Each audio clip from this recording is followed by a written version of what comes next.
नमस्कार, welcome to the State Council of Educational Research and Training Bihar Patna.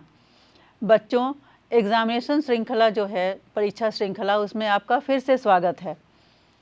पिछले कुछ कक्षाओं में हमने देखा कि एग्ज़ाम्स में जो आपका एनुअल एग्ज़ाम होने वाला है इंटरमीडिएट बोर्ड का, उसमें मार्क्स कैसे स्कोर करें और कुछ टिप्स आपने सीखा भी। तो इसी श्रृंखला को, इसी सीरीज़ को आगे बढ़ाते हुए चलिए हम आज एक नए टॉपिक पे डिस्कशन करते हैं, जो कि उसको जानना भी आपके लिए बहुत ज़रूरी है। वो है आपका समरी राइटिंग। और जैसा मैं हर बार हर कक्षा में बताती हूँ कि जो क्वेश्चंस हम डिस्कस करते हैं वो आप तीनों स्ट्रीम के लिए है, आर्ट्स, साइंस, कॉमर्स। तो डोंट गेट कंफ्यूज्ड कि ये हमारे में आएगा कि नहीं, मैं आर्ट्स या साइंस का हूँ। तो चलिए देखते हैं कौन सा टॉपिक है। वो टॉपिक है समरी राइटिंग। समरी हम कैसे लिखें, किसी भी आपके क्वेश्चन पेपर में ये आता है, आपको 3 प्रोज दिया होता है, 3 पोइट्री दिया होता है, और आपको उनमें से तीनों में से या तो एक पोइट्री या तो एक प्रोज को अटेम्प्ट करना होता है, और उसके 5 अंक होते हैं। 5 marks are allotted to this question. तो it is very important to know how to write a summary and how to start the summary and how to what points are to be taken. तो इसको हम लोग आज detail में discuss करेंगे, और फिर मैं एक एग्जांपल भी आपको दिखाऊंगी कि कैसे हम लोग समरी को लिखते हैं किसी भी टॉपिक पे। तो चलिए पहले जो पॉइंट्स है उसको हम लोग डिस्कस करते हैं। आपका 6 का क्वेश्चन पेपर में क्वेश्चन नंबर 6 ए और बी में समरी राइटिंग आता है, प्रोज और पोइट्री के ऊपर। उसमें समरी लिखना होता है आपको किन्हीं एक टॉपिक पे, एक पोइट्री या एक प्रोज पे। तो सबसे पहले अगर एक पोएम, मान लीजिए हम पोएम ले लेते हैं, तो पोएम को कैसे समराइज़ किया जाता है, तो इसके लिए पॉइंट्स जो है हम लोग देखते हैं। To summarise a poem, identify the main ideas, themes and imagery. Specially जो पोएम होता है, मैं प्रोज़ का यहाँ पे से ज़्यादा पोएम पे फोकस इसलिए कर रही हूँ कि प्रोज़ तो आप कहानी को समझ लेते हैं तो आप उसको लिख सकते हैं आराम से, जो भी आप समझे हैं उसके बारे में आप नोट डाउन कर लेते हैं, और एक सारांश जो है वो आप लिख लेते हैं। लेकिन बच्चों को ज़्यादा दिक्कत होता है पोएट्री में।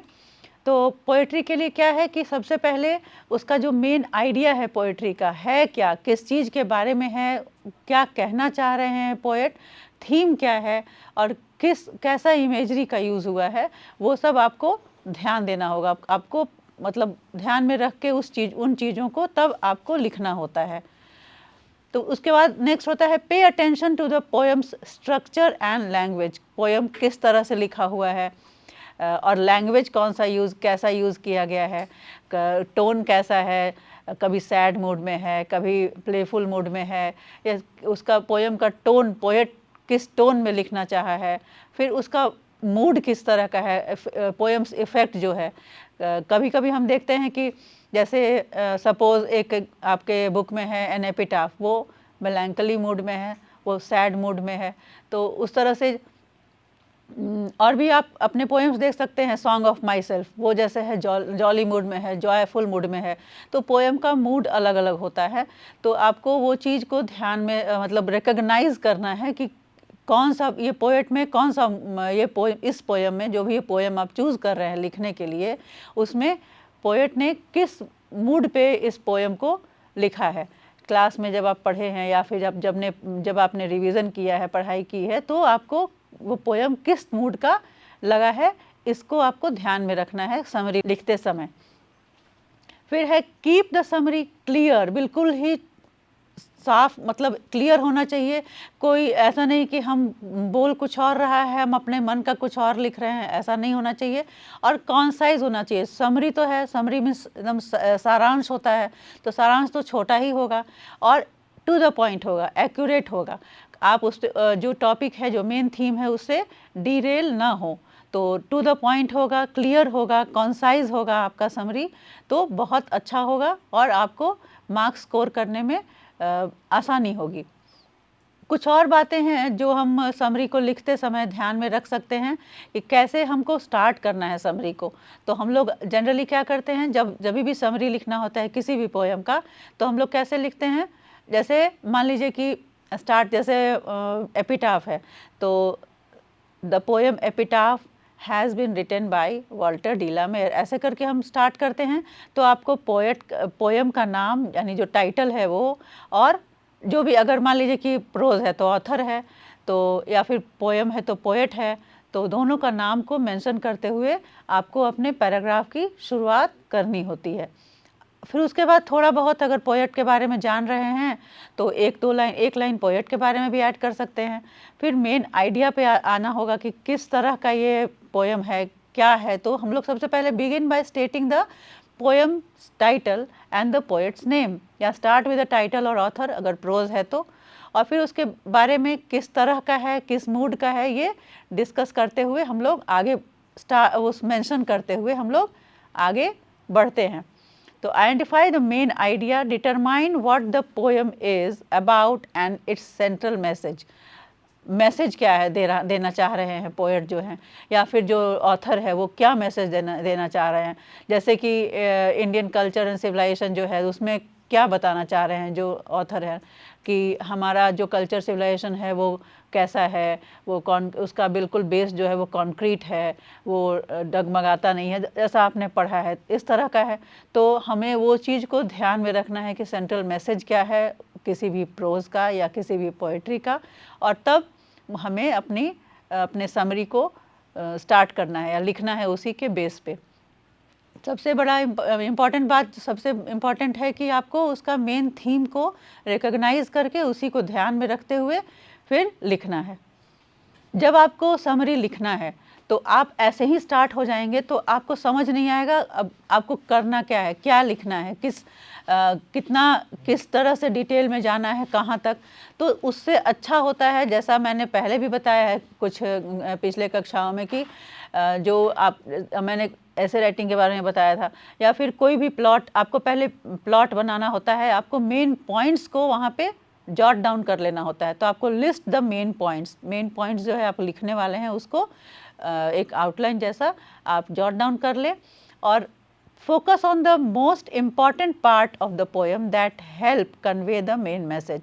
और इम्पॉर्टेंट पार्ट जो भी पोएम का है, जो आपको लग रहा है कि ये पोएम का सबसे खासियत है, यहाँ ये चीज़ जिक्र होना ही चाहिए, वो आप ज़रूर से ज़रूर उसको अपने कहीं रफ एरिया में लिख ले, ताकि जब आप लिखने लगे समरी तो उसको मेंशन करना आप न भूलें।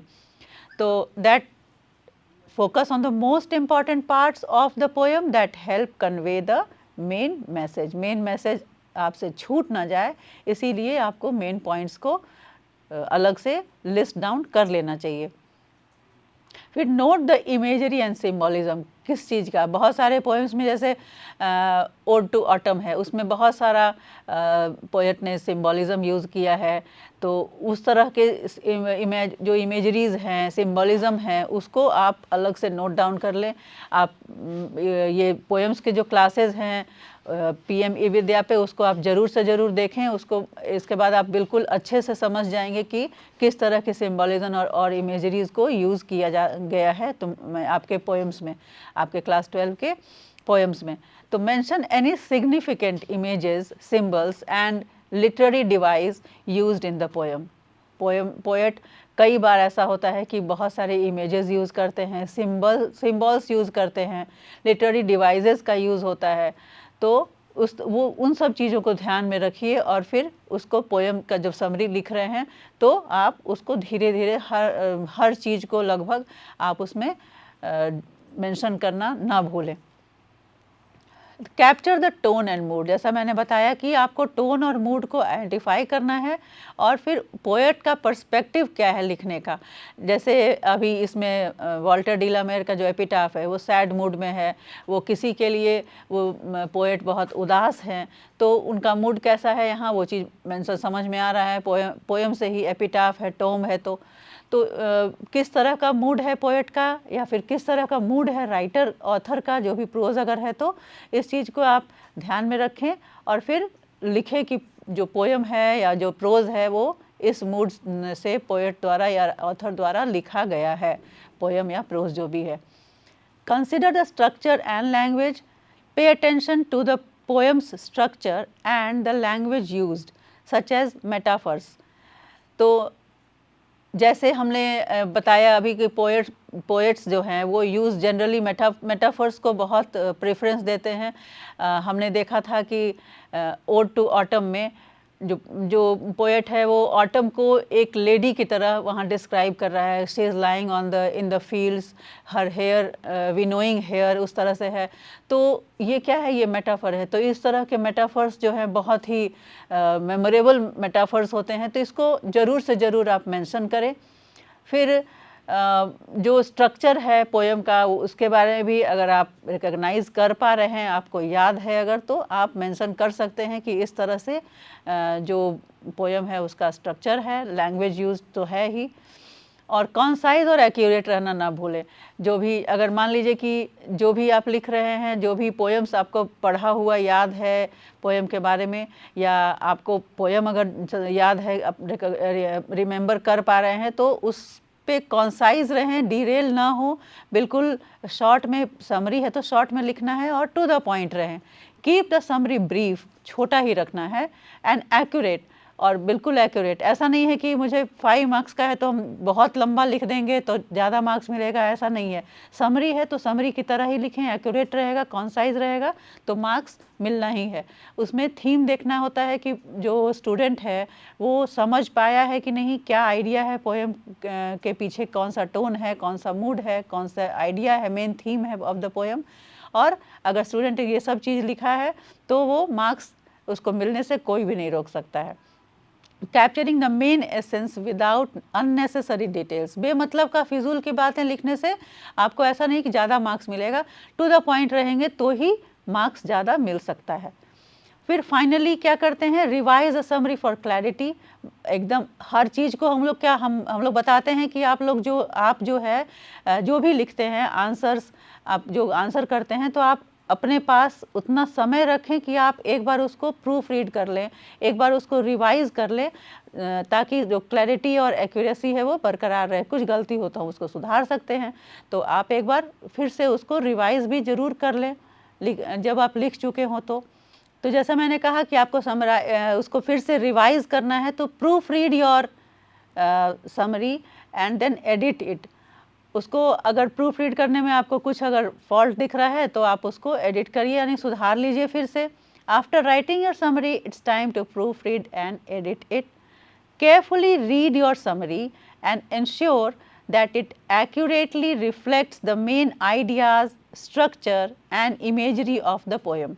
आपने चूँकि शुरू में लिखने के पहले लिस्ट बनाया होगा कि मुझे क्या क्या मेंशन करना है, तो जब आप उसको फिर से रिवाइज कर रहे हों तो आपको समझ में आ जाए कि मेरा कोई पॉइंट छूटा तो नहीं है, और फिर जब आप देख रहे हैं कि वो एक्यूरेट है और सारा मेन आइडियाज़ जो मुझे उसमें डालना था, जो मुझे मेंशन करना था, या फिर उसके स्ट्रक्चर के बारे में, इमेजरी के बारे में, मेटाफर्स अगर यूज़ हुआ है तो उसके बारे में, ये सब आपने अगर मेंशन कर दिया है तो परफेक्ट है फिर आपका जो समरी है।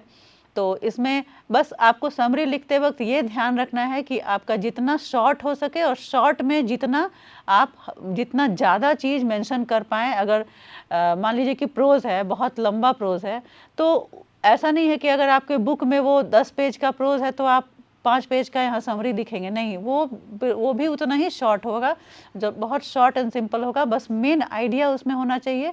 जैसे फर्स्ट चैप्टर आपका 1 जो है, जो गांधी जी द्वारा का लिखा हुआ जो है, तो अवर कल्चर एंड सिविलाइजेशन, तो उसमें क्या है, फोकस है हमारा सिविलाइजेशन कितना अटल है, हमारा सिविलाइजेशन कितना कॉन्क्रीट एंड फर्म है, यही उसका मेन थीम है।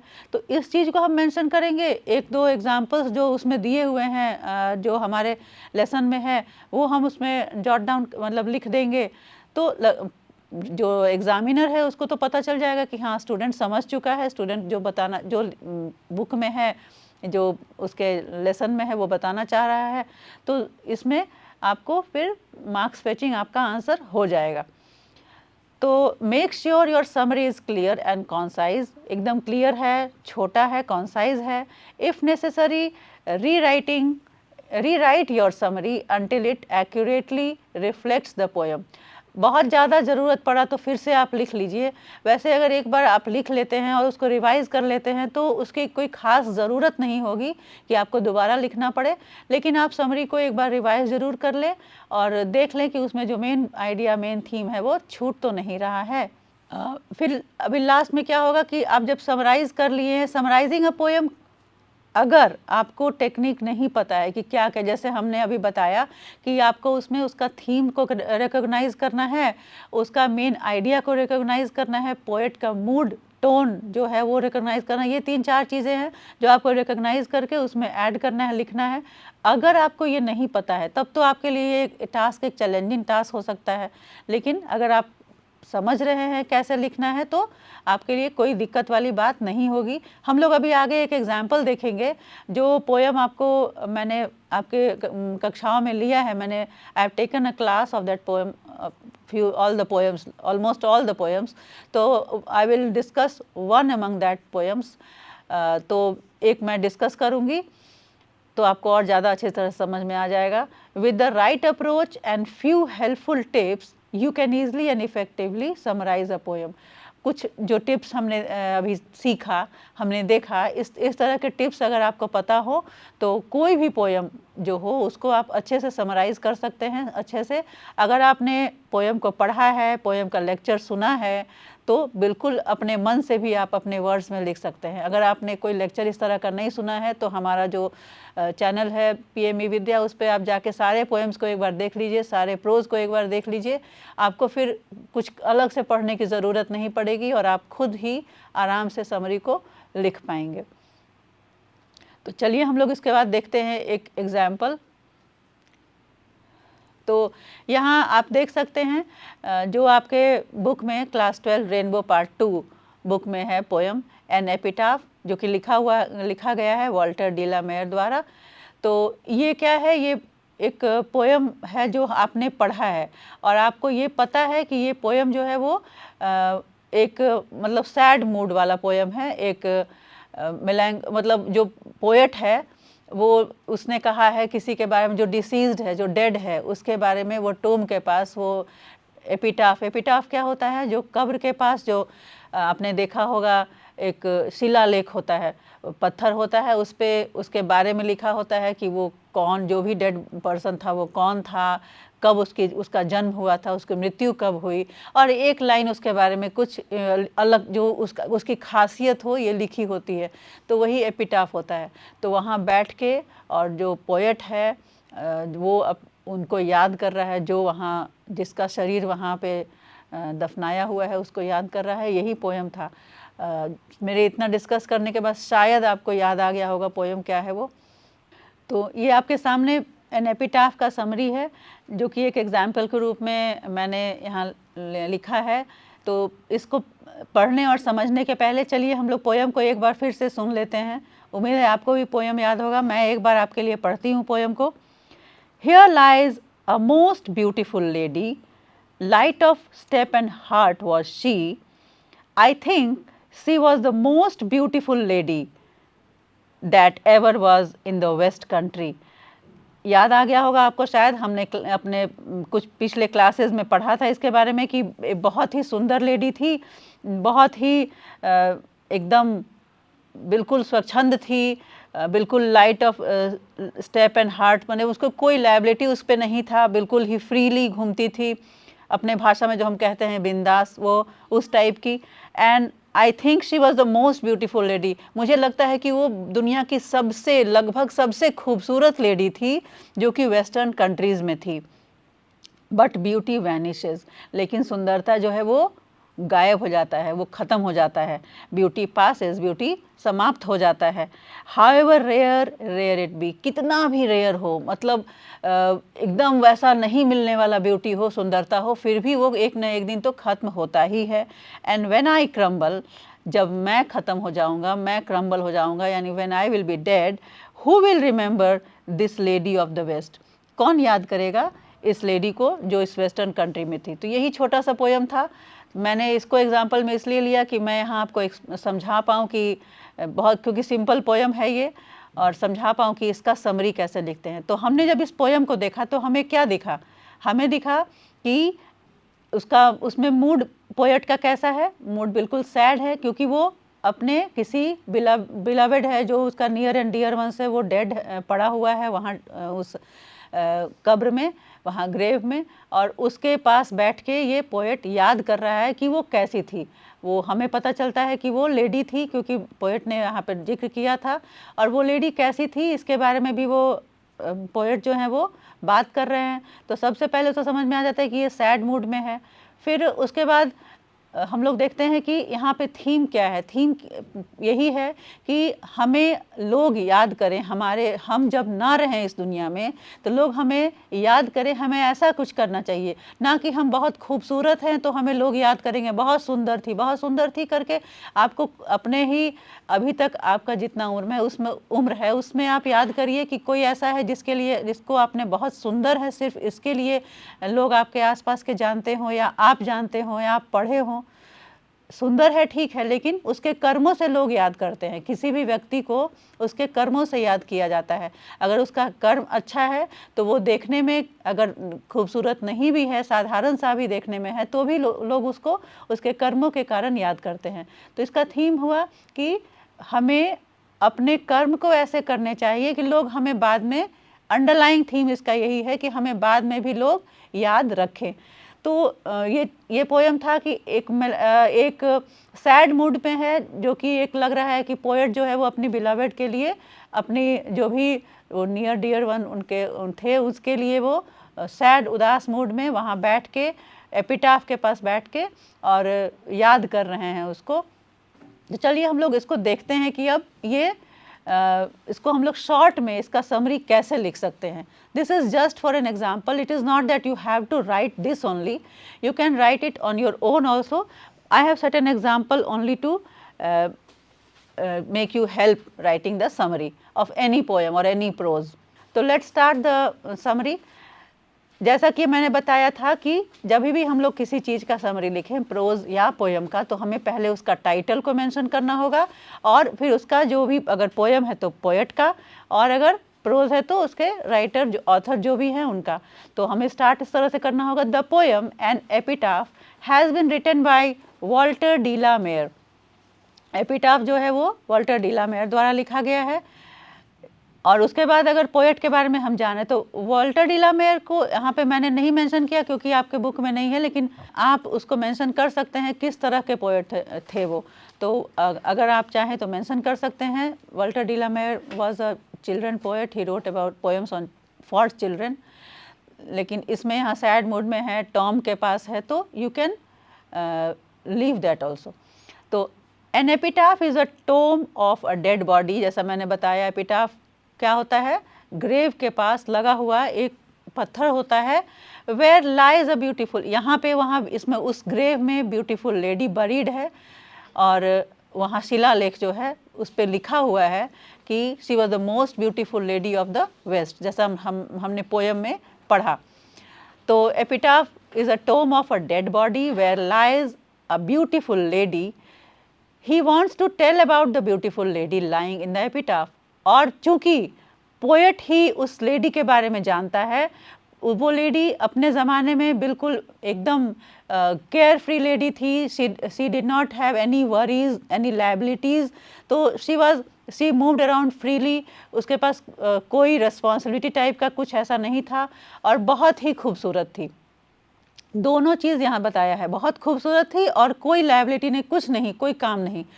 तो अब ऐसा कुछ काम की रहती तब तो बाकी पोएट को चिंता नहीं होता कि उसको और भी लोग याद रखेंगे बाद में। लेकिन यहाँ पोएट क्लियरली हमें बता रहे हैं कि she was the lady with the most, she was one of the most beautiful lady.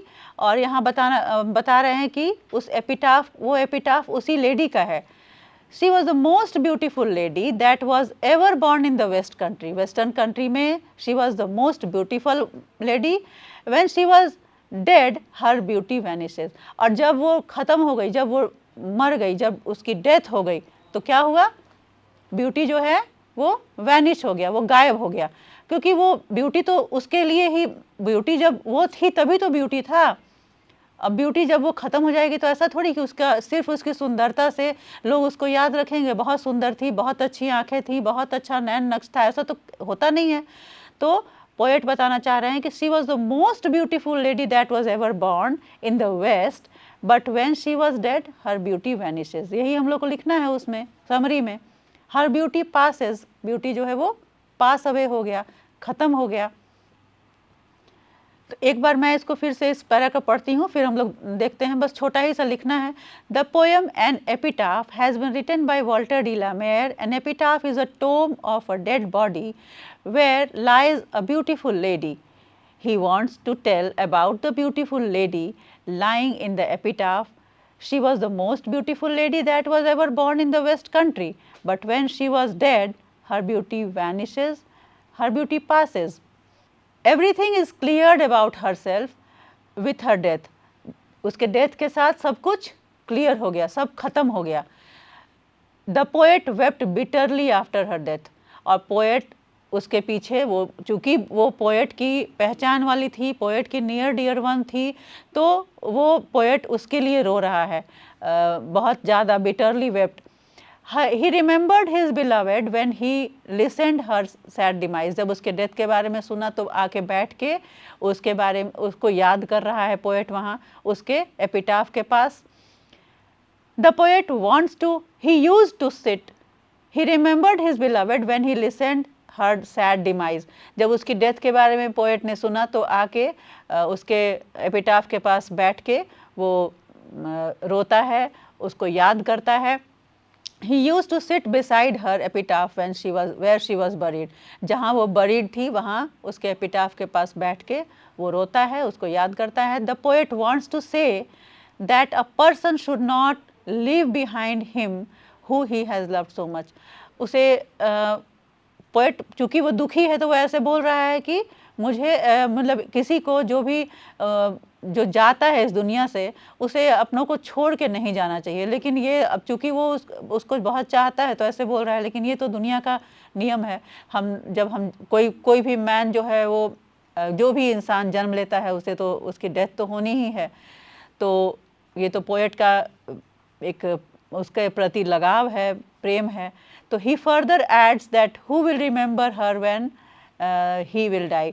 Poet अब कह रहा है, ये भी ऐड कर रहा है, जब वो उसको याद कर रहा है तो पोएम में कह रहा है कि मैं जब मर जाऊंगा तब तुमको कौन याद करेगा, तब तुमको कोई याद करने वाला तो होगा नहीं। तो यही ये पोएम के में है। तो ये आप देख सकते हैं कि बहुत छोटा सा पोएम था और यहाँ पे सैड मूड में पोएट ने लिखा है, लेकिन बहुत गहरी बात है इस पोएम में कि we should do such works that people will remember even after we are not in this world. हमें ऐसे कर्म करने चाहिए जब जिससे कि हमें इस दुनिया में हम ना रहें तो भी लोग हमें याद करें। हमारी सुंदरता से कोई हमें याद नहीं करता। तो this was an example of the summary of epitaph। और होप इसी तरह से आप और भी जो पोएम्स हैं, प्रोज हैं, बिल्कुल शॉर्ट में उसके समरी को लिखने का कोशिश करेंगे। और जब तक हम लोग फिर अगले क्लास में मिलते हैं कुछ नए टिप्स के साथ, एग्ज़ाम सीरीज़ को कंटिन्यू रखते हुए हम नए टिप्स के साथ मैं आपके पास आऊँगी। तब तक के लिए आप कुछ पोएम्स का, कुछ प्रोज का समरी लिखिए। Keep writing. Thank you.